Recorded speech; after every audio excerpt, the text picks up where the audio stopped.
Hello, good morning, जोहार। मैं संजय और आप देख रहे हैं न्यूज़ झारखंड। चलिए जानते हैं आज के मुख्य 25 बड़ी खबरों को। तैयारी, ईडी कार्यालय की सुरक्षा होगी कड़ी, 200 सुरक्षा बल रहेंगे तैनात। अवैध खनन मामले में आज 17 नवंबर को मुख्यमंत्री हेमंत सोरेन से ईडी पूछताछ करेगी। पूछताछ के लिए समन देकर ईडी ने सीएम को अपने कार्यालय बुलाया है। सीएम के साथ भारी संख्या में उनके समर्थक भी हो सकते हैं। इसको लेकर ईडी कार्यालय की सुरक्षा व्यवस्था कड़ी रहेगी। जानकारी के अनुसार ईडी ने पुलिस मुख्यालय को पत्र लिखकर अतिरिक्त पुलिस बल की मांग की थी, जिसके बाद 17 नवंबर को करीब 200 अतिरिक्त सुरक्षा बलों की तैनाती ईडी कार्यालय में की जाएगी। यह तैनाती सुबह 9 बजे से ही कर दी जाएगी। वह किसी प्रकार का हंगामा न हो, इसके लिए मुख्य विपक्षी पार्टी भारतीय जनता पार्टी के अलावा आजसू पार्टी के दफ्तर के बाहर अतिरिक्त सुरक्षा बल तैनात रहेंगे। सीएम हेमंत सोरेन से पूछताछ के लिए रांची पहुंचे ईडी अफसर, 200 सवालों की सूची तैयार। अवैध खनन सहित विभिन्न मामलों में मनी लॉन्ड्रिंग के तहत अनुसंधान के दौरान ईडी ने आज गुरुवार को मुख्यमंत्री हेमंत सोरेन से पूछताछ के लिए समन किया है। यह दूसरी बार है जब मुख्यमंत्री को ईडी ने समन किया है। यह संभावना जताई जा रही है कि मुख्यमंत्री आज गुरुवार की सुबह 11:30 बजे तक ईडी के दफ्तर में पहुंच जाएंगे। मुख्यमंत्री से पूछताछ के लिए पटना व दिल्ली स्थित कार्यालय से ईडी के वरिष्ठ अधिकारी रांची पहुंच गए हैं। मुख्यमंत्री हेमंत सोरेन से पूछताछ के लिए ईडी ने अपना होमवर्क भी भरपूर किया है। बताया जा रहा है कि ईडी के पास 200 से अधिक प्रश्न तैयार हैं, जिसे मुख्यमंत्री के सामने रखा जाएगा, उसका जवाब मांगा जाएगा। ये सवाल संताल परगना के क्षेत्र में 1000 करोड़ के अवैध खनन मामले में मनी लॉन्ड्रिंग के तहत अनुसंधान के दौरान आए हैं। झारखंड में 3 से 4 डिग्री तक गिरेगा तापमान, जाने रांची का कैसा रहेगा मौसम। झारखंड में ठंड बढ़ने लगी है। मौसम केंद्र ने कहा है कि आने वाले दिनों में तापमान में 3 से 4 डिग्री तक की गिरावट दर्ज की जाएगी। रांची स्थित मौसम केंद्र ने ताजा पूर्वानुमान में कहा है कि अगले 3 से 4 दिनों के बाद तापमान में गिरावट का दौर शुरू होगा। धीरे धीरे तापमान 3 से 4 डिग्री तक गिर सकता है। इसके साथ ही ठंड भी बढ़ने लगेगी। केंद्र ने यह भी कहा है कि राज्य में अगले 5 दिनों तक अधिकतम तापमान में किसी बदलाव के आसार नहीं दिख रहे हैं। इस दौरान सुबह में कोहरा छाया रहेगा। इसके बाद दिन में आसमान साफ हो जाएगा, मौसम शुष्क रहेगा। राजधानी रांची में अधिकतम तापमान 26 डिग्री सेल्सियस तक गिर सकता है, जबकि न्यूनतम तापमान के 11 डिग्री सेंटीग्रेड तक गिरे जाने का अनुमान है। सीएम हेमंत सोरेन के आवास में यूपीए विधायकों ने वर्तमान राजनीतिक हालत पर की चर्चा। गुरुवार को फिर होगा जुटान। झारखंड के मुख्यमंत्री हेमंत सोरेन के आवास पर यूपीए विधायकों की बैठक बुधवार की देर शाम खत्म हो गई। इस बैठक में विपक्ष की साजिश को करारा जवाब देने और वर्तमान राजनीतिक हालत पर चर्चा हुई। बैठक खत्म होने के बाद पत्रकारों से बात करते हुए झारखंड कांग्रेस प्रदेश अध्यक्ष राजेश ठाकुर ने कहा है कि 17 नवंबर को लेकर इस बैठक में कोई रणनीति नहीं बनी। ईडी के समक्ष पेश होने के मामले में मुख्यमंत्री को फैसला लेना है कि उन्हें जाना है या नहीं। वहीं गुरुवार को एक बार फिर यूपीए विधायकों के सुबह 11 बजे एक साथ जुटने की बात कही। बीजेपी छोड़ जेएमएम में शामिल हुए पूर्व विधायक जयप्रकाश वर्मा, सीएम हेमंत ने किया स्वागत। गिरिडीह जिला अंतर्गत गांडे विधानसभा से बीजेपी के पूर्व विधायक जयप्रकाश वर्मा बुधवार को झारखंड मुक्ति मोर्चा में शामिल हो गए। 2005 में गांडे विधानसभा से बीजेपी के विधायक बने श्री वर्मा अपने कई समर्थकों के साथ जेएमएम में शामिल हुए। जेएमएम में शामिल होने पर सीएम हेमंत सोरेन ने स्वागत किया। मुख्यमंत्री आवास में काफी संख्या में अपने समर्थकों के बीच पूर्व विधायक जयप्रकाश वर्मा जेएमएम में शामिल हुए। इस मौके पर सीएम श्री सोरेन ने स्वागत करते हुए कहा कि वर्तमान सरकार के कार्यों का नतीजा है कि विपक्ष से लोगों का मोह भंग हो रहा है। यही कारण है कि काफी संख्या में कार्यकर्ता दूसरी पार्टी को छोड़ जेएमएम में शामिल हो रहे हैं। कहा कि जेएमएम कार्यकर्ताओं की पार्टी है, कार्यकर्ताओं के बिना कोई आगे नहीं बढ़ सकता है। नगर निकाय चुनाव में ओबीसी आरक्षण समाप्त करने के विरोध में आजसू का आज राज्यव्यापी आंदोलन। नगर निकाय चुनाव में ओबीसी आरक्षण समाप्त करने के विरोध में आजसू पार्टी आज गुरुवार को राज्यव्यापी आंदोलन करेगी। 17 नवंबर को होने वाले आंदोलन को लेकर आजसू प्रवक्ता डॉक्टर देवशरण भगत ने कहा है कि निकाय चुनाव में ओबीसी के हितों को लेकर सरकार से अविलंब हक और अधिकार सुनिश्चित कराने की मांग को लेकर सभी जिला मुख्यालयों में पार्टी के नेता, कार्यकर्ता और समर्थक आंदोलन करेंगे। खबरों में आगे बढ़ने से पहले आपसे रिक्वेस्ट है कि अगर आप चैनल को सब्सक्राइब नहीं किए हैं तो प्लीज चैनल को सब्सक्राइब करके बेल आइकन प्रेस कर दे, जिससे आपको झारखंड की हर छोटी बड़ी खबर का अपडेट आप तक पहुंचता रहे। चलिए बढ़ते हैं खबरों की ओर। झारखंड प्रवेश परीक्षा का परिणाम जारी। कुंदन कुमार कामन मेरिट लिस्ट में टॉपर। झारखंड संयुक्त प्रवेश प्रतियोगिता परीक्षा परिषद ने झारखंड के सरकारी एवं गैर सरकारी बीएड संस्थानों में 2022-24 सत्र के नामांकन को लेकर आयोजित प्रवेश परीक्षा का परिणाम बुधवार को जारी कर दिया। यह परीक्षा 23 अक्टूबर को रांची, धनबाद, जमशेदपुर, बोकारो, दुमका तथा पलामू के परीक्षा केंद्रों में आयोजित की गई थी। पार्षद द्वारा जारी परिणाम में कुंदन कुमार कामन मेरिट लिस्ट में पहले स्थान पर रहे। इनके बाद टॉप 5 अभ्यर्थियों में दूसरे से 5वें स्थान पर क्रमशः सदमान अली, गौतम कुमार, रवि शेखर तथा हदमुल हसन रहे। 19 नवंबर को शिक्षक घेरेंगे मुख्यमंत्री आवास, तैयारी पूरी। अखिल झारखंड प्राथमिक शिक्षक संघ की राज्य कार्यकारिणी की बुधवार को ऑनलाइन बैठक हुई। बैठक प्रदेश अध्यक्ष ब्रिजेंद्र चौबे की अध्यक्षता में हुई। दरअसल संघ ने काला बिल्ला लगाकर आंदोलन किया था और जनप्रतिनिधियों को ज्ञापन सौंपा गया था। इसकी भी संघ ने समीक्षा की और कहा है कि हम इस आंदोलन में सफल होंगे, इसलिए पहले ही राज्य के शिक्षकों को बधाई दी। 19 नवंबर को सीएम आवास घेराव की तैयारी की प्रखंडवार, जिलावार और प्रमंडलवार प्रदेश के शिक्षक रांची आएंगे। एक एक बिंदु पर गहन विचार विमर्श किया गया। आने वाले शिक्षक बस, ट्रेन सहित छोटी बड़ी गाड़ी भी बुक कर ली है। शिक्षकों ने कहा है कि सीएम आवास घेराव ऐतिहासिक होगा क्योंकि प्रदेश के शिक्षकों में आंदोलन को लेकर काफी उत्साह है।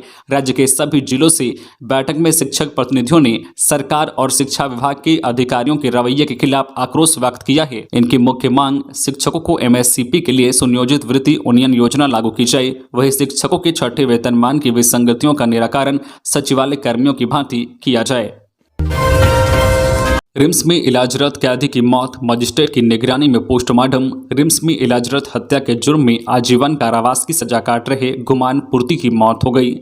कैदी खूंटी जिले के बिरजू गांव का रहने वाला था। बिरसा मुंडा केंद्रीय कारा होटवार से इलाज के लिए रिम्स ला गया था। मिली जानकारी के मुताबिक कारा अस्पताल में उसका इलाज चल रहा था, लेकिन 5 नवंबर को गुमान सीढ़ी से गिर गया, जिसके बाद उसकी तबीयत ज्यादा खराब हो गई। बेहतर इलाज के लिए कारा चिकित्सकों की अनुशंसा पर उसे रिम्स भेजा गया था। बिरसा मुंडा केंद्रीय कारा के अधीक्षक के आग्रह पर रिम्स में गुमान के पोस्टमार्टम प्रक्रिया की वीडियोग्राफी कराई गई। मजिस्ट्रेट की निगरानी में पोस्टमार्टम किया गया। पोस्टमार्टम के बाद 100 परिजनों को सौंप दिया गया।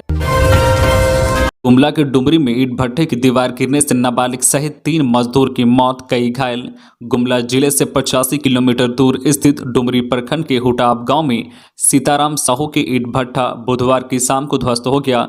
इससे ईंट में दबने से 3 मजदूरों की मौत हो गई, जबकि कई मजदूर घायल हो गए। हालांकि घायलों की स्थिति ठीक है। मृतक में चंदावल गांव के विजय मुंडा 28 वर्षीय, हुटाब गांव की अनिता देवी 35 वर्षीय और हुटाब गांव की हीरामुनी कुमारी 14 वर्षीय हैं। मजदूर जीवन मुंडा ने बताया कि शाम 5 बजे सीताराम साहू के ईंट भट्ठा से एक ट्रैक्टर में कुछ मजदूर ईंट लोड कर रहे थे, तभी ईंट पकाने के लिए खड़ा किया गया दीवार मजदूरों के ऊपर गिर गया, जिससे कई मजदूर दब गए। विजय, अनिता और हीरामुनी ईंट के नीचे काफी देर तक दबे रहे। इन्हें तुरंत महुआ डाट से एम्बुलेंस मंगाकर गुमला के रास्ते रिम्स ले जाया जा रहा था। इसी बीच रास्ते में तीनों मजदूरों की मौत हो गई।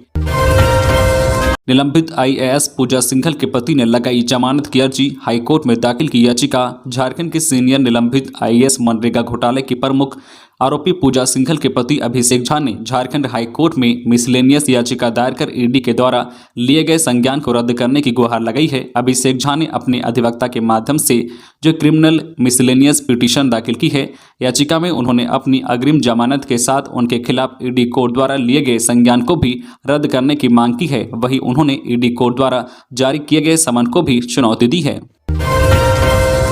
चाणक्य आईएएस एकेडमी करा रहा जेपीएससी पीटी मॉक टेस्ट का आयोजन। 20 नवंबर को परीक्षा। लालपुर स्थित चाणक्य आईएएस एकेडमी के रांची शाखा में 20 नवंबर 2022 को free mega JPSC PT mock test का आयोजन कराया जा रहा है। इसमें शामिल होने के लिए अभ्यर्थी संस्थान में जाकर या इस नंबर पर 7303763217 पर संपर्क कर फ्री रजिस्ट्रेशन करा सकते हैं। यह बातें चाणक्य आईएएस एकेडमी के वाइस प्रेसिडेंट विनय मिश्रा ने प्रेस कॉन्फ्रेंस के दौरान कही है। उन्होंने कहा है कि यह मॉक टेस्ट ओमार सीट पर लिया जाएगा और इसकी जांच भी ओमार मशीन के माध्यम से कराई जाएगी। 3 घंटे तक चलने वाली टेस्ट की शुरुआत सुबह 10 बजे से होगी, जो दोपहर 1 बजे तक चलेगा। झारखंड नगर निकाय चुनाव की आहट योजनाओं के शिलान्यास में जुटे वार्ड पार्षद। झारखंड नगर निकाय चुनाव की घोषणा अगले सप्ताह होने की संभावना है।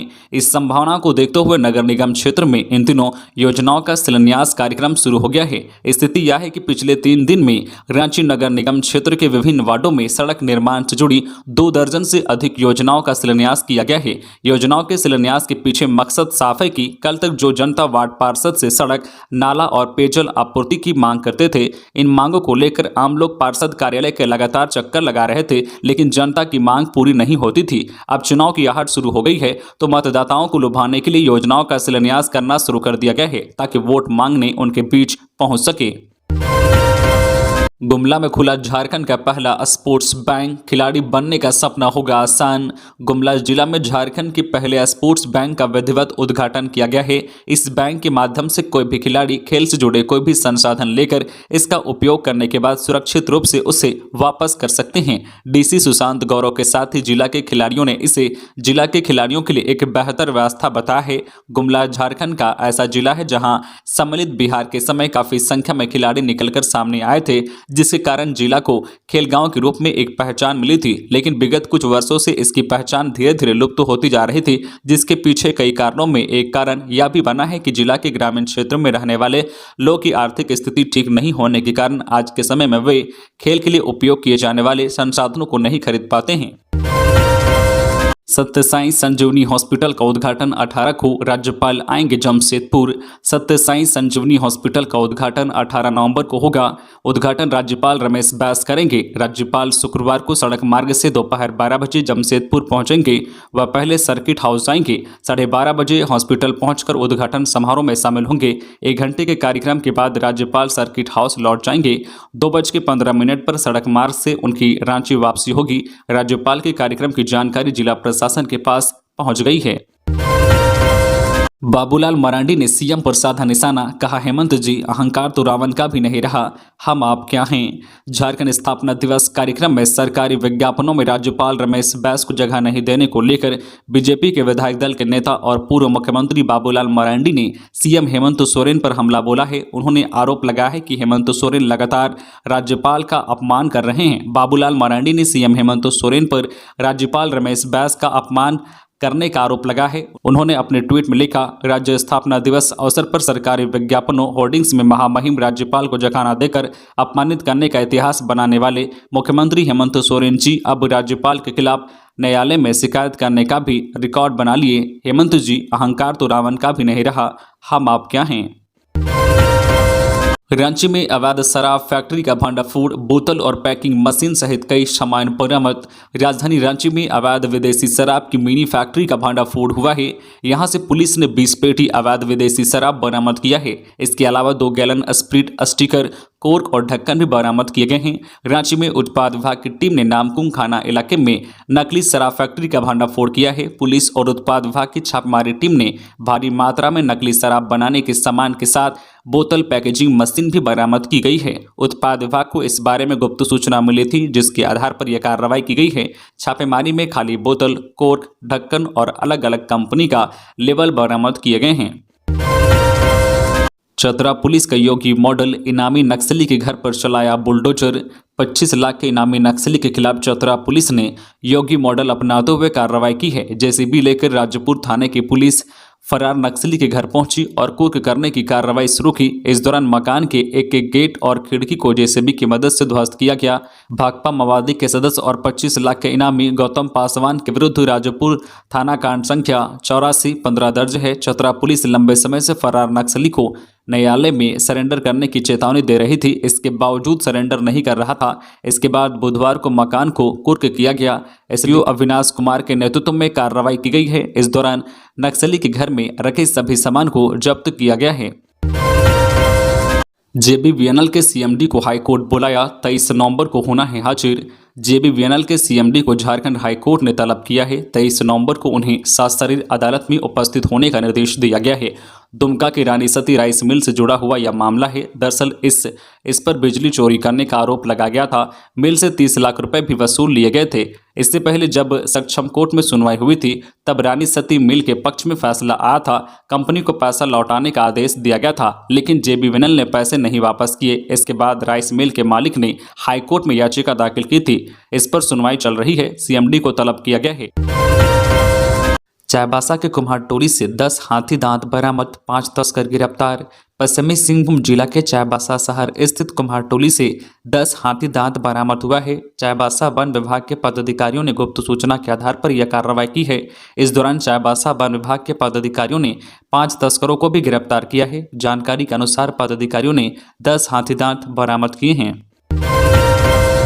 अपराधियों को गिरफ्तार करने की मांग। हिंदू उत्सव समिति के सक्रिय कार्यकर्ता कमल देवगिरी की हत्या के विरोध में लोगों ने निकाली विशाल आक्रोश रैली। कुल्हान की धरती चक्रधरपुर में हिंदू उत्सव समिति के सक्रिय कार्यकर्ता कमल देवगिरी की हत्या के विरोध में जमशेदपुर के हिंदू उत्सव समिति बजरंग दल सहित अन्य हिंदू संगठन ने एक विशाल आक्रोश रैली निकाली।